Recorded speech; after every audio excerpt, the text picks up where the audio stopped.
Kāds man komentārā rakstīja, ka ir kļuvis patiešām laimīgs kopš tā brīža, kad saprata, ka viņš var darīt to, ko vēlas pats un dzīvot priekš sevis.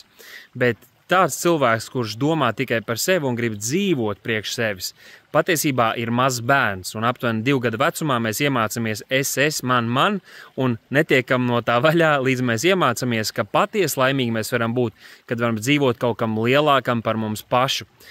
Viens pasniedzējs man koledžas studiju laikā reiz teica, ka cilvēks ir laimīgs, ja viņš var dzīvot priekš savas ģimenes.